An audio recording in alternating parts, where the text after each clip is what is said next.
Nagaaf jaalalli ardii jirtan maratti sinaa qaqqabu daawwattoota keenya odeessa wayitawaa yeroo kanaaf siniif qindeeffannee qabannee dhiyaanneerra hamma xumura qophii keenyaatti nu wajjin tura.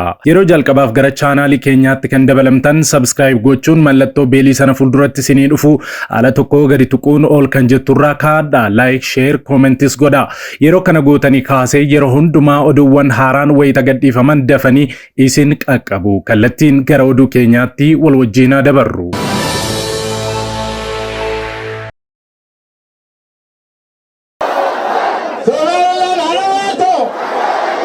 Thousands of Wadani supporters with their local council and House of Representative candidates filled the Freedom Parks across the country.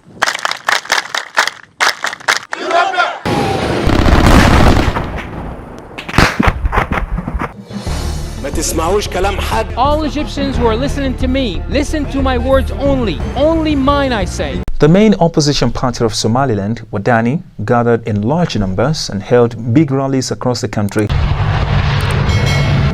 ኢትዮጵያውያንን የሰው አንፈልግም የሚፈልገንና የሚነካንን ግን እንደ ልማዳችን አሳፍረን እንመልሳለን። Abjuun jallinaa gaafa abjootamuu balaa waan qabu hin fakkaatu. Gaafa hojiitti hiikamu garuu isa abjootame miti innumti qaamaan jiru iyyuu duwwaataa. Somaaliyaa guddittiin abjuu dachee Itoophiyaa tokko sadaffaa ol dachee Keeniyaas tokko sadaffaa irraa murattee ofitti dabaluun biyya gaanfa Afrikaatti cimtuu ijaaruu pireezidaantii ishee miseensa waraanaa turee fi quufaa fonqolcha mootummaatiin aangoo qabatee Ziyaad Baareetiin abjootte. Abjuun sun hin kufe. Somaaliyaa isheen haadhoo turteeyyuu iddoo saditti hiramte. Somaalilaand, Puuntlaandii fi Muqadishoos taate. Somaalilaand waggaa 30 oliif of dandeessee bulti. Puuntlaand ammoo akka Somaalilaand sutuun taane garuu of dandeessee matii bulti jedhama. Ituu isaan kanaaf boossuu ammas kaartaa Somaaliyaa guddittii haquu dhiisuu isheetiin Juubaaland kan jedhamuu fi bulchiinsawwan Somaaliyaa biroonis balaa keessa jiru. Dhuguman isiniin jedhaa erga qophii keenyaarraa daawwattanii booda ilaalchiisin Somaalilaandii fi Puuntlaandiif qabdan baay'ee jijjiirrama. Jiraattonni ishee afaan sadii sirriitti dubbatu. Afaanonni sadan afaan Somaalee, afaan Arabaa fi afaan Ingiliffaati. Rakkoon gaanfa Afrikaa tuttuqamuu kan jalqabee waggoottan 200 yookaan 300 duradha. Haa ta'u malee baay'ee kan cime bara koloneeffattoonni warra Awurooppaa Afrikaatti duulan jaarraa 18ffaa jalqabee hamma jaarraa 19ffaa walakkeessa darbutti abidda tasallee hin naamne nutti qabsiisanii adeeman. Keessattuu Ingilizoonni fi Xaaliyaanonni Itoophiyaa fi biyyoota ollaa ishee daaraa gochuu bira darbanii abiddi isaan qabsiisan yoomuu Afrikaa ba'aa akka hin tasgabboofne bulee akka boba'us taasisan. Maarree har'aa boorsaa keenya qabannee daawwannaaf gara Somaalilaand achiis Somaaliyaa keessa baanee gara bulchiinsa ishee Puuntlaand waliin daawwanna. Qophii keenyaan rakkoo hundee nagaa dhabinsa gaanfa Afrikaa fi taateewwan gaanfa kanarratti ta'an isin daawwachiifna nu waliin tura.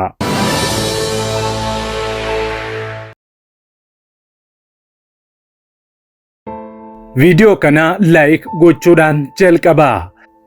Hammamiyyuu addunyaan beekamtii dhoowwatus nagaaf tasgabbiin akkasumas dimookiraasiin biyyoota Afrikaa beekamanii gadi miti.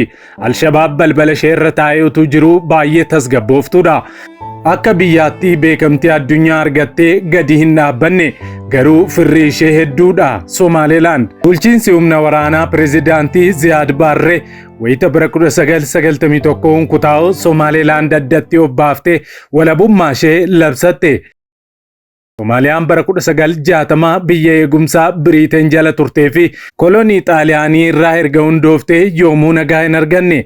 Erga Ziyaad Baarree aangorraa ari'ame ammoo biyyattiin bulchiinsa abbaa irrummaa jalatti kufte. Gariin ishee gammoojjii ho'aa kan ta'ee fi galoo galaana Adeen marsitee kan argamtu Somaalilaand bal'inni lafa ishee iskuweer meetirii 1,177dha. Uummanni ishee miiliyoona 5.7 ta'an afaan Somaalee, afaan Arabaa fi afaan Ingilizii dubbatu. Magaalaa guddoon Somaalilaand Hargeessaan wayita ammaa waraana waliinii uummata Somaaleen guddoo miidhamtee yeroo ammaa kana akkaan misoomaa jirti.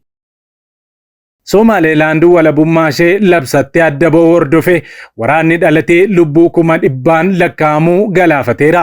Magaalattii akkaanis barbadeesseera. Humnoonni Ziyaad Baarree riphee loltoota adamsuun haleellaa itti fufus kanneen adda ba'uu fedhan garuu qabsoo isaanii cimsanii itti fufan. Hunduu garee gareen gurmeessee waraana ijaarratee bakka qabatee wal waraanuu eegale. Waraanni waliinii gosoota jiran gidduutti sammaate. Bara 2000 keessa mootummaa qindaawaan deeggarsa idil addunyaa qabu Soomaaliyaan naannoo akkanaa to'annoo jala oolchuuf guddoo qabsa'e. Wayita kana kallattii kaabaa kan jiran Somaalilaand fi Puuntlaand nagaa qabu, birqabaan tasgabbii qabu. Garuu Puuntlaand akka Somaalilaand biyya of dandeesse taatee addunyaan akka beekamtii kennuuf hin feetu. Qaama mootummaa federaalaa Soomaaliyaa taatee itti fufuu barbaaddi. Somaalilaand akka biyyaatti beekamtii idil addunyaa dhabdus sirna siyaasaa jarmiyaalee mootummaa humna nageenyaa fi maallaqa mataa ishee qabdi. Duraan Biriitish jalatti bulaa kan turte Somaalilaand adda ba'uu isheetiin hokkoraa fi jeequmsa Soomaaliyaa raase jalaa baraaramteetti. Waa'ee dachee Somaalilaand har'a dubbachuuf taatee jaarraa torbaffaa yaadachuun barbaachisaadha yeroo Islaamummaan seenee ture. Haa ta'u malee jaarraa 14ffaa keessaa naannoon sulxaanetoonni Islaamaa qabatanii turan impaayera kiristaanaa Itoophiyaa jala gale. Bara 1927 mootiin Adal bulchiinsa Itoophiyaatiin loluu eegale. Yeroo booda kutaalee Itoophiyaa hedduu qabatee ta'us garuu boodarraa tumsaa warri Poorchugaal Itoophiyaaf taasisaniin bara 1543 injifatame. Yeroo dheeraa booda ammoo warri Biriteen koloniif dhufan. Bara 1888 Biriteen aangaa'ota naannoo lookaal sulxaanet warra jedhaman waliin waliigaluudhaan Somaalilaand of jala galchite. Biriteen jalatti dacheen kun British Somaliland jedhamaa turte.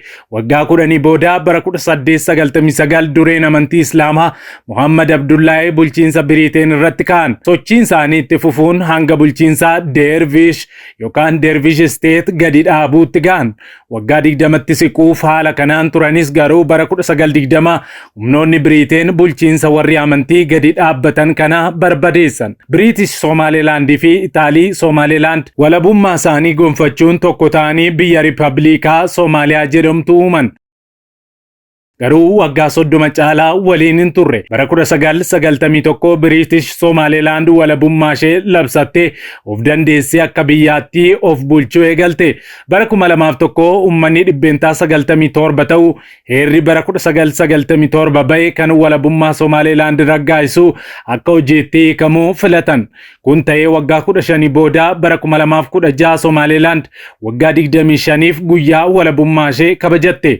Garuu ammallee akka biyyaatti beekamtii addunyaarraa hin arganne. Gama biraatiin ammoo ollaa seenaa wal fakkaatu qabanis qabdi.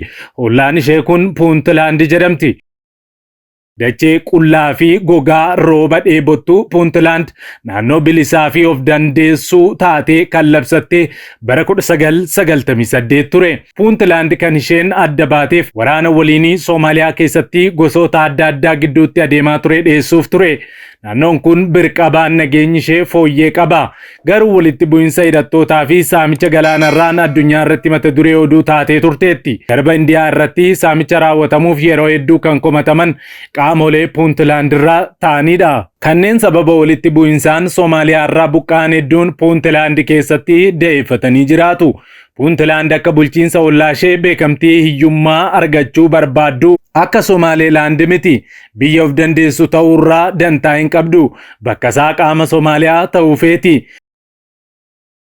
Magaalonni gurguddoon Puuntlaand gaariiwwan kan bulchiinsaa fi basaasoo kan daldalaa yoo ta'an baay'inni uummata ishee ammoo miiliyoona 4.9 qofaadha.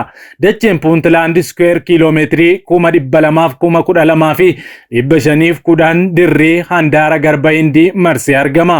Puuntlaandis akkuma Somaalilaand sirna siyaasaa fi bulchiinsa mataa ishee qabdi. Pireezidaantiin bara 2019 filannoo gaggeeffameen filataman Saayid Abdullahi Daanii jedhamu. Pireezidaanti Daaniin hojii siyaasaa pireezidaantiin isaan dura turan Abduwaalii Gaas hojjetaa turan itti fufsiisanii jiru. Somaalilaandis ta'ee Puuntlaand miidiyaaf walabummaa gahaa hin kennan. Gaazexeessitoonni wayita hidhaman mul'atu. Naannoon amma Puuntlaand jedhamu kun jaarraa 17ffaa hanga 19ffaa bulchiinsa Majartee yookaan Sultaaneet of Majarteen jalatti bulaa turte. Isaan kunniin humna daldalaan cimoo turan. Garba Hindii fi galoo galaana Eden qabatanii dhufu. Bara 1888 fi 1889 bulchiinsa Majarteen fi morkataa bulchiinsa kanaa kan ta'e kutaan bulchiinsa Hoobiyoo jedhaman bulchiinsa Xaaliyaanii jala turan. Bara 1920 ammoo bulchiinsonni lameenuu dachee kolonii Xaaliyaanii turte. Xaaliyaan Somaalilaand jalatti haammataman. Bara 1960 wayita Biriiteenii fi Xaaliyaaniin bulchiinsota harka isaanii jiran walitti dabaluun biyyi Soomaaliyaa jedhamu ijaaramtuu Puuntlaanditti dabalamteetti. Somaalilaandis akkasuma turte. Haa ta'u malee erga biyyi Soomaaliyaa goolama hamaa keessa seenteen booda Puuntlaand bara 1998 adda baatee ofiin of bulchuu eegalte.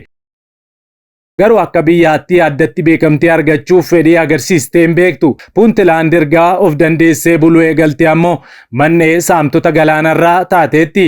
Keessattuu bara 2005 hanga 2012tti saamtonni Puuntlaand keessaa ba'an daldala addunyaatti yaaddoo hamaa ta'anii turaniiru. Ergasii opereeshinii galaanarraa sadarkaa idil addunyaatti naannawaa kanatti waan gaggeeffameef hagas maraa yaaddoo ta'uun hafeera. Akka waliigalaatti dacheen gaanfa Afrikaa biyyoota galoo galaanaa yookaan Araboota biratti akka iddoo tarsimawaatti ilaalamu. Keessattuu erga waraanni Yemen keessatti hammaatee fedhii guddaa naannawaa kanarraa qabu. Yeroo booda galaana diimaa fi galoo galaana Eden irraa gara kanaatti fuula isaanii garagalfachuuf waan karoorsan fakkaatu.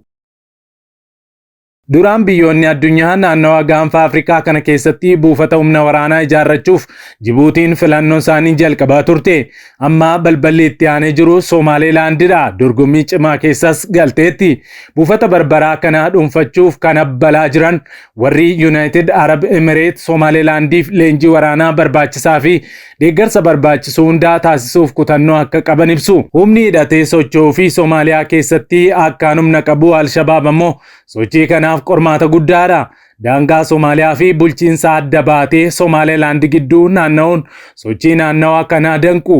Humni naannoo fi idil addunyaa irratti walga'ee balleessuu hin dandeenye. Biyyoonni buufata barbaraa giddugala humna waraanaa galaanarraa ijaarrachuuf qofaa miti kan barbaadan. Buufanni kun babal'achuunsaa carraa dinagdee Somaalilaandifis ta'e biyyoota ollaa keessattuu kanneen akka ulaa galaanaa hin qabne akka Itoophiyaaf argamsiisa.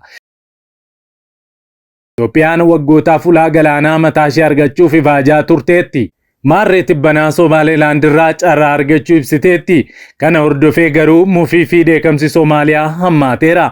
Somaalilaand akka addunyaatti biyya taatee beekamtii hin arganne. Qaamni olaanaan addunyaa United Nation, Ameerikaan, Gamtaa Awurooppaa fi Gamtaan Afrikaa fi biyya isheen irraa adda baatee Soomaaliyaa dabalatee biyyi beekamtii kenneef hanga yoonaa hin jiru.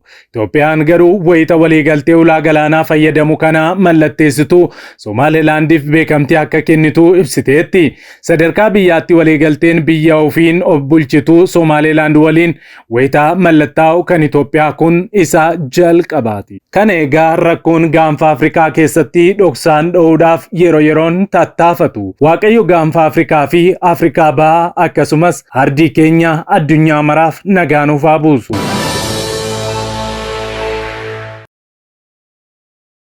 Egaan daawwattoota keenya qophiin yeroo kanaaf qabannee dhiyaanne kanneen hanga ammaatti daawwattanidha. Qophii keenya walakkaatti kan nutti dabalamtan chaanaalii keenya subscribe, like gochuu hin dagatina. Sa'aatotaan booda hanga walitti deebinutti nagaan tura.